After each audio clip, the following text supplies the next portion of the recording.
Baik, materi hari ini untuk mata kuliah kita penilaian aset keuangan adalah Equity Valuation, Application, and Processes. Jadi hari ini kita akan pelajari bagaimana cara menilai modal dan aplikasinya serta prosesnya bagaimana.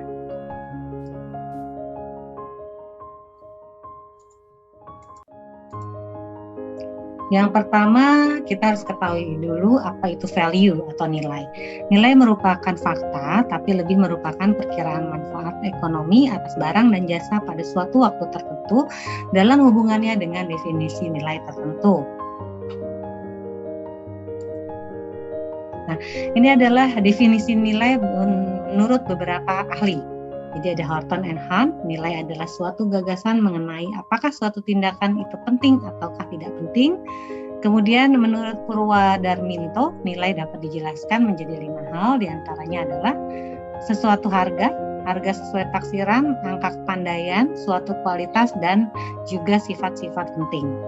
Sedangkan menurut Lewis, nilai dibagi menjadi 2 macam, di mana terdapat nilai intrinsik yang merupakan nilai yang semulanya sudah bernilai, dan yang kedua adalah nilai instrumental, di mana nilai merupakan hasil dari sesuatu akibat yang digunakan sebagai sarana dalam mencapai suatu tujuan. Itu tadi adalah definisi nilai menurut beberapa ahli ya. Kemudian maka dapat disimpulkan pengertian value atau nilai adalah konsep ekonomi yang merujuk pada hubungan finansial antara barang dan jasa yang tersedia untuk dibeli dan mereka yang akan membeli atau menjualnya. Sedangkan nilai intrinsik adalah nilai intrinsik itu dari aset apapun, nilai aset yang diberikan pemahaman hipotesis lengkap tentang karakteristik investasi aset. Nilai intrinsik merupakan aset yang terlihat dan yang tidak terlihat. Artinya barang atau jasa, ya. Kemudian nilai wajar. Nah, di dalam sebuah pengukuran, sebuah nilai, ini kita ada yang namanya nilai wajar dan nilai investasi. Nilai wajar adalah harga di mana suatu aset akan berpindah tangan antara pembeli yang bersedia dan penjual yang bersedia. Artinya terdapat kesepakatan antara penjual dan pembeli terhadap satu nilai yang disepakati bersama. Itu disebut juga nilai wajar. Ketika pembeli tidak berada di bawah paksaan untuk membeli dan penjual pun tidak berada di bawah paksaan untuk menjual, maka disitulah terdapat nilai wajar. Kemudian ini adalah konsep nilai wajar umumnya yang mencakup asumsi bahwa pembeli dan penjual diberi informasi tentang semua aspek material dari investasi yang mendasarinya. Nilai pasar yang adil telah sering digunakan dalam penilaian yang berkaitan dengan penilaian pajak. Tadi ya, nilai wajar itu ketika tidak ada paksaan antara pembeli dan penjual, serta pembeli dan penjual ini sudah punya informasi tentang semua aspek material dari barang atau jasa atau investasi yang mendasarinya, yang diberi nilai tersebut. Biasanya nilai pasar yang adil sering digunakan dalam perhitungan nilai pajak. Kemudian kalau nilai investasi atau investment value ini apa? Ini adalah nilai dari suatu perusahaan atau saham, business interest ya, atau kepentingan dalam perusahaan yang bersifat spesifik terhadap seorang investor, didasarkan pada atau terkait dengan persyaratan tertentu dari seseorang atau kelompok investor. Nah, ini dalam penilaian ekuitas atau modal. Sebagai hasilnya mereka menerapkan alat penilaian ekuitas untuk mengatasi berbagai masalah praktis. Yaitu yang pertama adalah untuk dalam memilih saham, kemudian ekspektasi pasar, mengevaluasi kegiatan perusahaan, memberikan pendapat kewajaran, mengevaluasi strategi model bisnis, dan berkomunikasi dengan analis dan pemegang saham. Jadi ini adalah secara singkatnya adalah kita menilai bisnis swasta ya yang berorientasi pada profit, yang bertujuan tentunya untuk memaksimalkan kekayaan pemegang saham. Kita nilai dulu nih bisnisnya, kemudian kita bisa tahu berapakah yang harus dibayarkan sebagai kompensasi berupa saham kepada para pemegang saham. Nah, jadi dari mulai milih saham, kemudian ini ekspektasi pasar, evaluasi kegiatan perusahaan, sampai terakhirnya yang paling akhir adalah berkomunikasi dengan analis dan pemegang saham tentang berapa sih yang akan dibayarkan kompensasi sahamnya gitu ya. Hasilnya tuh kita akan bayar berapa nilainya untuk dibayarkan pada para investor.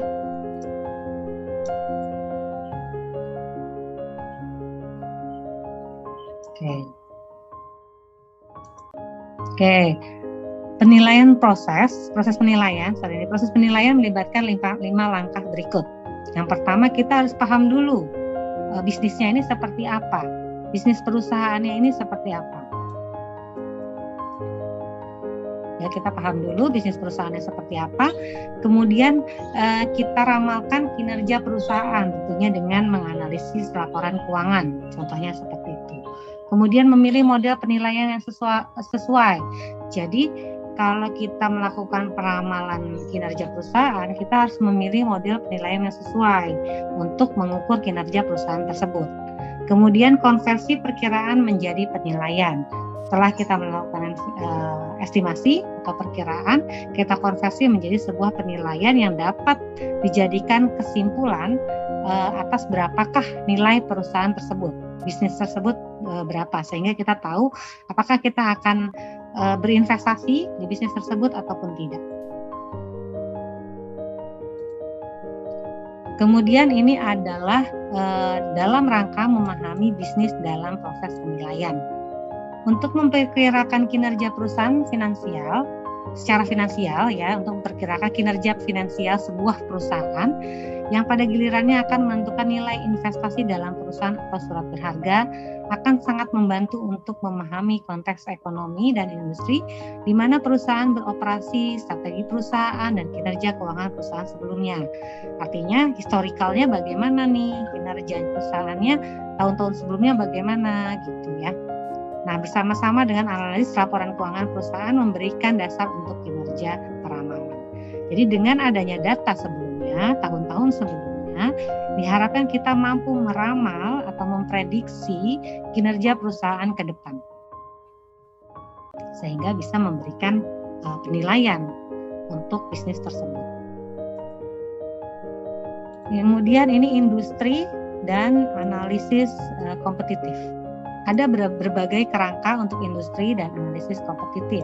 Kegunaan utama dari kerangka tersebut adalah bahwa mereka dapat membantu memastikan analisis memberikan perhatian yang tepat sesuai dengan penggerak ekonomi yang paling penting dari bisnis. Dengan kata lain, tujuannya adalah tidak mempersiapkan beberapa kerangka formal mewakili struktur industri atau strategi perusahaan, melainkan menggunakan kerangka kerja untuk mengatur pikiran tentang industri dan untuk lebih memahami prospek sebuah perusahaan agar sukses dalam persaingan dan perusahaan lain di industri tersebut. Jadi saat kita melakukan analisis kompetitif, daya saing ya, nah kita harus melihat strategi apa yang dilakukan oleh industri pesaing gitu. Jadi kita lebih paham prospek perusahaan ke depannya bagaimana agar kita dapat bersaing dengan perusahaan lain dan dapat sukses dalam persaingan tersebut. Kemudian kerangka kerja berguna sebagai analis fokus dalam pertanyaan-pertanyaan berikut yang relevan untuk memahami sebuah bisnis. Yang pertama, bagaimana menarik industri pada perusahaan yang beroperasi dalam hal menawarkan prospek untuk keuntungan yang berkelanjutan. Sustainability profit. Ya, semua bahasanya adalah bagaimana kita mencapai keuntungan yang berkelanjutan, artinya tidak naik turun. Gitu ya, tidak tiba-tiba ada untungnya, kemudian tiba-tiba lagi perusahaan tersebut atau bisnis tersebut merugi. Analis harus mencoba untuk memahami struktur industri ekonomi atau industri yang mendasari ekonomi dan karakteristik tren dan teknis yang mempengaruhi struktur tersebut. Faktor ekonomi dasar, penawaran, dan permintaan memberikan kerangka dasar untuk memahami industri. Artinya begini, saat kita menilai sebuah industri atau perusahaan, kita harus paham dulu, ini sebenarnya industri ini atau bisnis ini kegiatan ekonominya seperti apa, perkembangannya seperti apa, trennya bagaimana pada industri tersebut. Lihatnya bagaimana? Lihatnya tadi, salah satunya adalah dengan analisis laporan keuangan. dengan melihat data historikal tahun-tahun sebelumnya. Tadi untuk melihat industri mana yang kompetitif, bagaimana persaingannya, kemudian sebenarnya pasarnya bagaimana, kemudian keadaan kinerja keuangan perusahaan tersebut atau industri tersebut bagaimana. Kemudian ini adalah 5 kekuatan yang mencirikan struktur industri dirangkum dengan penjelasan tentang bagaimana masing-masing dapat secara positif mempengaruhi profitabilitas industri yang melekat. Jadi kalau berpengaruh secara positif artinya 5 kekuatan ini adalah akan mempengaruhi sebuah profitabilitas di industri. Kalau positif artinya ketika kita dapat bersaing, peningkatan persaingan artinya profit kita meningkat. Gitu ya. Nah, ini adalah 5 kekuatan yang mencirikan struktur industri yang bisa mempengaruhi profitabilitas industri. Yang pertama adalah persaingan industri, kemudian pendatang baru, pengganti, kekuatan pemasok, dan kekuatan pembeli.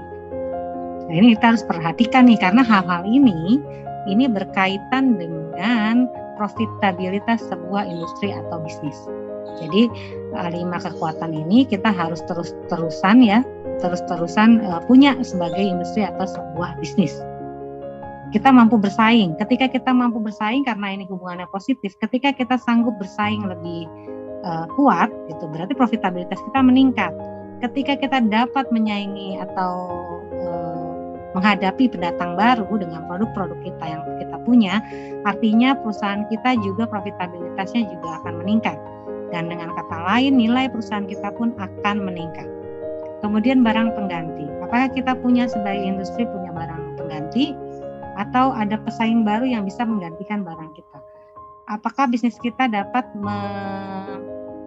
menghadapi itu semua? Nah, ini juga akan mempengaruhi profitabilitas. Termasuk kekuatan kita memiliki pemasok dan kekuatan kita memiliki pembeli. Ini semua berkaitan dengan tingkat profitabilitas sebuah industri atau bisnis. Kemudian sebagai analisis juga harus tetap mengetahui fakta dan berita tentang semua industri di mana perusahaan beroperasi, termasuk perkembangan terakhir, misalnya manajemen, teknologi, atau keuangan. Terutama yang penting bagi penilaian adalah faktor-faktor yang mungkin mempengaruhi industri profitabilitas, jangka panjang, dan prospek pertumbuhan seperti tren demografi. Sebenarnya semua faktor yang mempengaruhi tingkat keuntungan perusahaan, baik secara mikro maupun makro, itu sebagai bisnis, sebagai perusahaan, kita harus adaptif, harus tahu bagaimana cara menguasai pasar, bagaimana kita cara meningkatkan profitabilitas dengan peluang maupun ancaman yang ada. Kemudian, apa posisi yang relatif kompetitif pada perusahaan industri dan strategi kompetitif apa yang digunakan? Tingkat dan tren pasar perusahaan menunjukkan posisi kompetitifnya yang relatif dalam suatu industri.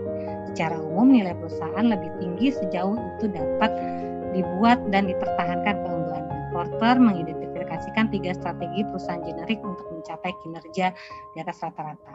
Yang pertama adalah biaya kepemimpinan, yang kedua diferensiasi, dan yang ketiga fokus. Ini menurut Porter. Jadi kalau mau berbisnis, kita harus memperhatikan diferensiasi produk, kemudian fokus produk tersebut. Jadi ketiga hal ini kita bisa mencapai kinerja, atau ketika kita menjalankan strategi perusahaan yang mengedepankan 3 hal ini, menurut Porter kita akan dapat keunggulan yang kompetitif. Perusahaannya akan lebih bernilai. Ya, nilai perusahaannya akan meningkat. Nilai perusahaan itu apa sih? Nilai perusahaan itu daya beli atau sesuatu tadi yang dinilai oleh masyarakat luas terhadap perusahaan kita. Nilainya ada rumusnya ya, nanti ya kita pelajari lagi di next chapter. Ya, nilai-nilai bagaimana ukuran nilai perusahaan itu, bagaimana cara, ada rumusnya di laporan keuangan, kita dapat menentukan nilai perusahaan bagaimana gitu. Tapi semua itu juga ada di dalam analisis laporan keuangan. Nanti kita bisa pelajari mengukur profitabilitas, mengukur nilai perusahaan. Kemudian seberapa baik perusahaan telah menjalankan strateginya dan bagaimana prospek untuk masa depan. Keberhasilan kompetitif membutuhkan pilihan strategis yang tepat dan eksekusi yang kompeten. Secara khusus, perusahaan yang sukses cenderung untuk menarik lebih banyak pesaing dalam industri mereka dan mendapati bahwa kemampuan mereka untuk menghasilkan atas laba rata-rata di bawah tekanan.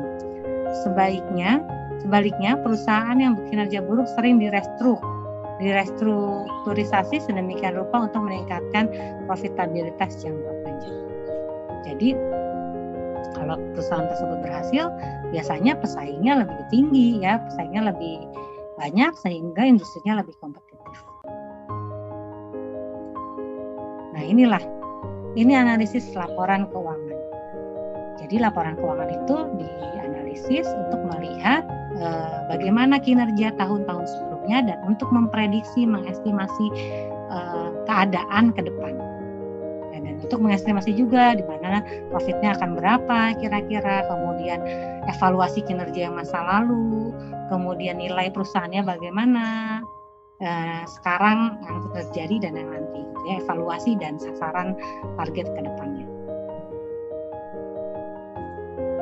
Kemudian sumber informasi, perspektif penting pada industri dan persaingan kadang-kadang disediakan oleh perusahaan sendiri dalam pengungkapan yang diwajibkan oleh regulator.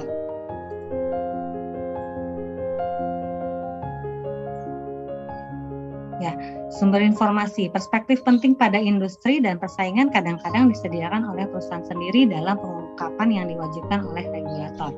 Pengajuan peraturan, siaran perusahaan, kontak dengan analisis dapat membandingkan informasi yang diberikan langsung oleh perusahaan mereka sendiri dengan perusahaan yang berasal dari luar gitu ya. Jadi nanti analis ini bisa membandingkan tadi ya keunggulannya bagaimana antara perusahaan satu dengan perusahaan yang lain. Sumber informasinya dapat dari mana? Dari perusahaan tersebut dan juga dari laporan keuangan yang terpublish. Nah nih, sumber-sumber informasi yang disediakan perusahaan selain pengajuan peraturan termasuk siaran pers dan materi hubungan investor. Siaran pers yang paling relevan bagi analis adalah siaran pers yang dikeluarkan perusahaan untuk mengungkap pendapatan berkala mereka. Yang dimaksud siaran pers ini, kalau perusahaannya adalah perusahaan terbuka, ini adalah laporan keuangan yang terpublikasi di Bursa Efek. Itu bisa digunakan ya untuk analis laporan keuangan. Pertimbangan dalam menggunakan informasi akuntansi. Dalam mengevaluasi kinerja historis perusahaan dan mengembangkan perkiraan masa depan kinerja, analis biasanya sangat bergantung pada informasi akuntansi perusahaan dan pengungkapan keuangan. Ini tadi yang saya bilang. Analis laporan keuangannya berasal dari mana sumber informasinya? Dari perusahaan tersebut, atau kita bisa lihat dari perusahaan yang laporan keuangan yang telah terpublish di Bursa Efek. Kita bisa analis sebagai analis di situ. Kita bisa menggunakan data-data tersebut untuk menganalisis hasil atau historical data kinerja yang sebelumnya ya dan perkiraan masa depan. Ya, selain mengidentifikasi peristiwa yang tidak berulang, analis bertujuan untuk mengidentifikasi pelaporan keputusan yang dapat menghasilkan tingkat pendapatan yang dilaporkan yang mungkin tidak berlanjut. Jadi maksudnya adalah ketika ada salah pengambilan keputusan atau salah penanaman investasi karena adanya analis tersebut gitu ya, karena laporan keuangan yang kita analisis, kita bisa tahu nih kenapa kerugiannya, kenapa nilai perusahaannya turun. Itu bisa ketahuan saat kita menggunakan informasi akuntansi berupa laporan keuangan perusahaan. Analisis mengenali berbagai faktor resiko yang mungkin menandakan kemungkinan kejutan negatif di masa depan. Tadi kan kita bisa lihat mengevaluasi yang sudah terjadi dan meramalkan posisi di masa yang akan datang. Buruknya kualitas pengungkapan akuntansi seperti informasi segmen, akuisisi, kebijakan, asumsi akuntansi, dan kurangnya diskusi tentang faktor-faktor negatif. Keberadaan transaksi dengan pihak terkait, adanya pinjaman kantor, manajemen tinggi, tekanan berlebihan. Ini adalah hal-hal atau faktor-faktor yang dapat menyebabkan sebuah perusahaan berkinerja kurang baik. Ya, nah, dari analisis yang dilakukan, kita bisa nih mengidentifikasi hal-hal seperti ini. Kenapa penyebabnya? Kenapa turun? Kenapa tidak sesuai target? Nah, ini bisa kenapa nilai perusahaannya turun, kita bisa lihat atau analisis dari menggunakan metode akuntansi tersebut. Ini sama contohnya ya, bisa dibaca juga. Jadi selain 5 hal ini ada 10 hal. Ada layanan non-audit, dilaporkan melalui peraturan, manajemen, atau kompensasi direktur, tekanan ekonomi, tekanan manajemen, kemudian sejarah pelanggaran undang-undang, dan sebenarnya masih banyak hal-hal yang bisa kita temukan saat kita menganalisis sebuah laporan keuangan. Nah, tadi sudah dianalisis kenapa penyebabnya, kenapa nilai perusahaannya tidak baik atau menurun atau tidak sesuai yang diharapkan. Tadi analisis laporan keuangan, selain mengevaluasi, kita bisa melakukan peramalan kinerja perusahaan, mengestimasi dari hasil analisis tersebut. Langkah kedua dalam proses penilaian adalah memperkirakan kinerja perusahaan. Dapat dilihat dari 2 perspektif, lingkungan ekonomi di mana perusahaan beroperasi dan karakteristik operasi dan keuangan perusahaan itu sendiri. Proyeksi pendapatan akan didasarkan pada perkiraan penjualan unit perusahaan dan harga penjualan. Sebagai alternatif, pendekatan peramalan dari bawah ke atas mengagregasi perkiraan pada tingkat mikro ke perkiraan skala yang lebih besar berdasarkan asumsi tersebut. Artinya, mikro ini kan di dalam perusahaan ya. Kenapa bisa meningkat? Kita lihat tadi faktor-faktornya apa alasannya nih, sehingga apakah promosinya yang bagus, ataukah produk kita kah yang lebih berkualitas sekarang, atau kita bisa menekan harga. Nah, itu bisa dilihat dari lingkungan mikronya, lingkungan mikro perusahaan. Ketika kita mau memproyeksi pendapatan yang akan datang, kita juga harus melihat nih dalam lingkungan makronya bagaimana, regulasinya yang terjadi nanti bagaimana, apakah akan ada suatu hal yang berhubungan dengan politik seperti pergantian pemimpin misalnya, yang mungkin dapat mempengaruhi kinerja suatu perusahaan di kedepannya, sehingga itu bisa dimasukkan ke dalam proyeksi keuangan masa yang akan datang. Oke, terima kasih untuk materi hari ini. Sekian ya untuk materi pertama, untuk penilaian aset tadi tentang aplikasi dan kemudian tentang prosesnya, tentang value atau equity value ya. Saya rasa cukup. Nanti kalau misalnya jika ada pertanyaan atau hal-hal yang ingin didiskusikan, kita diskusikan di kelas. Sampai ketemu, sehat selalu, semangat ya, semangat terus belajarnya. Wassalamualaikum warahmatullahi wabarakatuh. Dadah.